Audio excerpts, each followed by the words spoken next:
Oh my god, I still have merch to sell. Yeah, it's selling out pretty quick, but I do have some merch to sell still. It looks like this, or possibly this. Actually, it's selling at exactly the rate I assumed it would. It's really not, it's not selling that crazy. But you know, if you want to get your hands on some, I suggest going to the link in bio. Thank you. The Amazon, known for trees, the aminals, selling books, Eddie Burback. All right, full disclosure, the closest I've ever come to the Amazon rainforest is a plate of anaconda pasta, which is just an unfortunate name for shrimp and noodles. But you know what? I don't need to go to the Amazon to learn about it because I have a little thing called the World Wide Web, okay? And it's probably for the best because I cry when a mosquito bites me. The Amazon is the world's largest rainforest that reaches out across 9 countries, and it's 2.5 million square miles of increasingly terrifying ways to die. The terrain is so inhospitable, in fact, that scientists have to fly over it and shoot lasers down into it to figure out what the hell is going on down there. Literally invented Star Trek technology instead of risking losing a boot in the mud, and I don't blame them, honestly. And the rainforest is also famous for a river, which the name escapes me for some reason. It's over 4,000 miles long, super fast and dangerous, and packed with over 60 species of piranha, which is a bad thing, because when I woke up this morning, I thought there was only 1 species of piranha,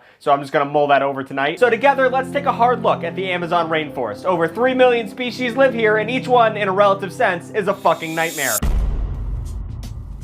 So part of the Amazon's terror is how it entices you with its natural wonders, like a sea siren or Auntie Anne's pretzel nuggets. It's got pink dolphins, it's got a lot of coffee beans. 70% of the plants that cure cancer on Earth live in the Amazon, which is a crazy fact. So you'd think this place would be magical and fun like Disney World, but in fact it's like Six Flags New England, aka a death trap. The animals, the terrain, and even the mafia is hunting you in the Amazon rainforest. I'll expand on that later. Number 1, this hoe is dark, y'all. It's real dark in there. The trees in the Amazon forest are thick, fatty bombalatti boys who have no sense of portion control or calorie intake. And that type of lifestyle leads to the leaves and vegetation of these trees creating some sort of canopy over the entire forest that is really thick. It sounds really cool and romantic, but it's more like a weighted blanket put over an elderly chihuahua, as in it's not going to live. You're going to die in that canopy. It's so dense that a drop of rain falling from the sky takes 10 minutes to touch the ground in the fucking Amazon because there's so much shit it has to go through. And the trees in some areas of the forest block out 99%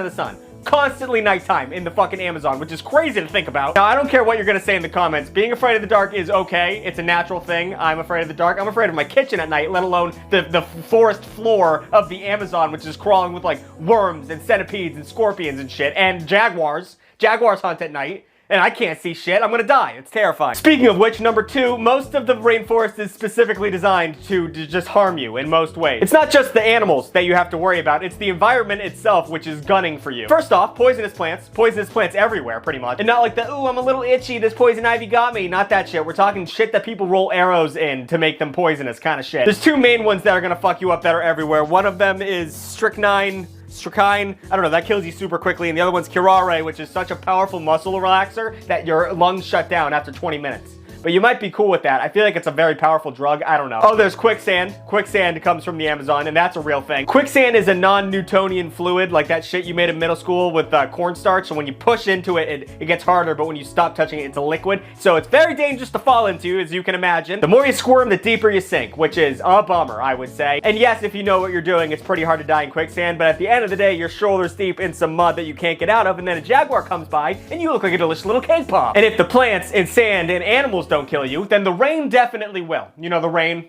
in the title. They weren't being sarcastic when they named this thing like Greenland, that whole bullshit. No, they were being serious when they called this a rainforest. Flooding is a huge issue in the Amazon rainforest. If you're distracted for even a second while you're trying to rip open an MRE with your teeth, you can just get swept away and you're gone forever. And thanks to climate change, 7 out of the last 10 worst floods that ever happened in the Amazon happened in the last decade. So, you know, call your travel agent, book now. And then we have rainforest mafias, which is, I must stress, a real thing. So illegal logging is a big business in the Amazon because if there's a tree you're not allowed to cut down, there is an asshole trying to cut down that tree. Armed large criminal groups clear out huge chunks of the trees to make way for cattle, like they're making land for cattle. And actually 80% of deforestation happens because of these assholes. So the Rainforest Cafe's Rainforest Burger is much sadder than we all expected, which is crazy because as itself, it's a very sad meal. And the mafias are very violent and dangerous towards the indigenous populations that live there. So if you're just walking through Amazon hell and you finally find a beautiful clearing with beautiful cattle, just know a bullet's gonna whiz through your eyebrows any second. So enjoy the image while it lasts because you're going down fast. And also there's pirates.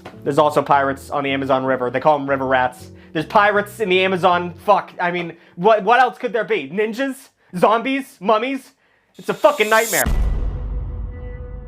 Hey, you know who I trust? Scientists. Boo, liberal. Say what you will about those nerds in lab coats, but they went to school and actually learned shit, so you gotta cut them some slack. That being said, if they can't figure shit out, you know, what the fuck's going on, right? And you know what they can't figure out? That's right, the goddamn Amazon forest. That's correct. I mean, it's not entirely their fault. The Amazon rainforest is constantly defying our conceptions of what the natural order of the world should be, so I get it. But I just thought it would be nice to go over some key concepts that scientists don't understand about the Amazon rainforest, so we can all just be a little bit more scared before we go to bed tonight. Number one, you know the Amazon River, known for being big and in this Amazon? Well, get this, scientists don't agree on the source of it. They don't know where it comes from. That's what the fuck? It seems like you would, you know, just follow it. Just see where it goes. That'd be a pretty good solution to this problem. But here's the catch. There are actually 3 different sources of water in the Andes Mountains that all flow into the Amazon rainforest, and they don't know which one is the main source. So they're all arguing about it like fucking children. Just nerds up on Mount Science having a bitter conversation while there are pirates on the fucking river. I bet we focus on that first. I'm sorry, it's really late when I'm filming this. Number 2, in 2011, scientists discovered Rio Hamza, or Hamza, I don't know. Now, what is the Rio Hamza, you ask? Well, let me answer that. It is a equally large, if not larger river than the Amazon River in the Amazon rainforest, and they just discovered it in 2011. What the fuck? Well, how did they miss it? Well, it was because it's located directly under the Amazon River. It's a subterranean one. It's twice as large. It's twice as big. Does that not scare the shit out of you? I don't like when large flowing things are under me and I can't see them and people don't know about them until 2011. That seems like a larger issue than they're making it out to be, I would say. Number 3, we have another river, but this one's a little bit more fun. We're talking about the boiling river.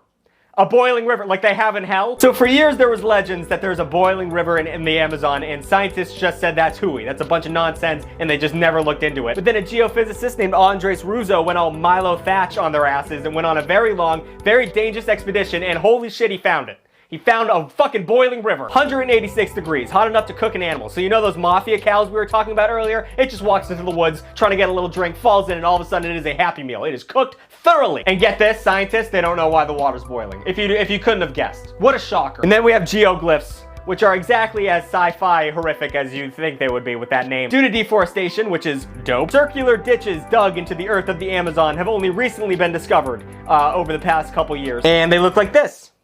So, pretty end of the worldly, I would say. Although it's unclear what purposes they serve, scientists agree that they were maintained by humans, which, no shit, I would hope so. This also debunked scientists' earlier assumptions that the Amazon wasn't altered by humans before Europeans arrived. So that's another domino for white people falling over. And it also showed that early civilizations were able to manipulate the land without destroying it, which, once again, another white person domino falling over. We can't handle that shit at all. And last but not least, we have, you know what, actually most of it. Pretty much all of it. Let's be real, scientists are in way over their heads. The Amazon is huge, and there's like 3 million species in that bitch, and we know about like 6 of them. They'll never catch up. They're discovering a new species like every fucking day. That's not even including all the plants and trees that they're fighting. They shoot a laser into the Amazon and they find like 70 new things every single time. So if you ever want to visit the Amazon rainforest, just know that you will die, and the thing that killed you, well, we don't even know what that thing is. So we won't know what happened to you or what did the killing to you.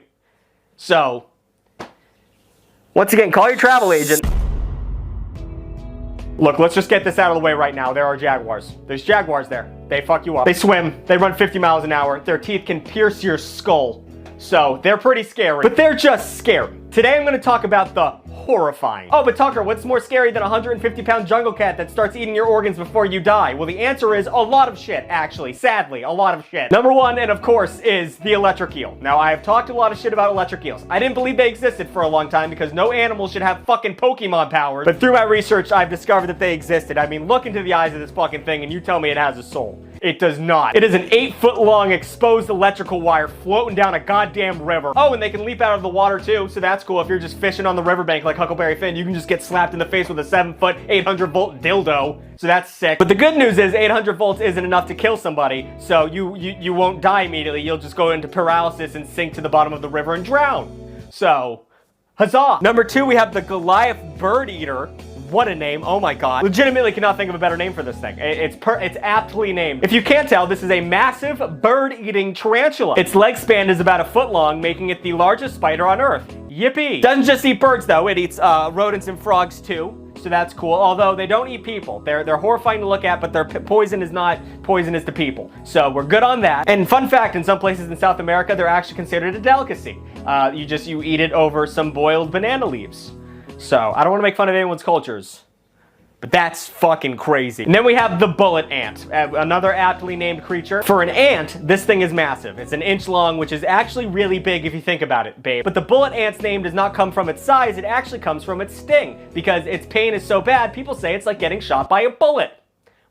It's literally one of, if not the most painful sting on Earth. On the Schmidt Pain Index, which is a real thing, it was ranked as, what is it? Off the charts.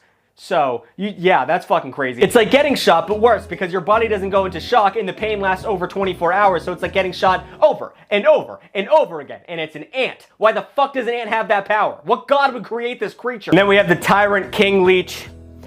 This is one of the worst things I've ever seen in my life. It's 3 inches long and uses its teeth to cut into a mammal's orifices. It likes to nibble on urethras, rectums, and vagina. That's enough, I think, of this dude, I think. We're just gonna move past him. And finally, we have the giant Amazon centipede. Now, let me tell you a little story. Everyone knows that my favorite animal is the red panda. The red panda is fluffy, it is goofy, it is adorable, and it is cuddly. Those are all the things I'm looking for in an animal. This is the antithesis of a red panda. It is my least favorite animal ever put on this fucking earth. Too many legs. It's a foot long and it's venomous. Not only are centipedes horrifying when they're small, it's really big, and it bites you, and it might kill you. It might make you fucking turn purple. Oh, and you wanna know how it hunts? It hangs upside down in caves and eats bats off the fucking wall.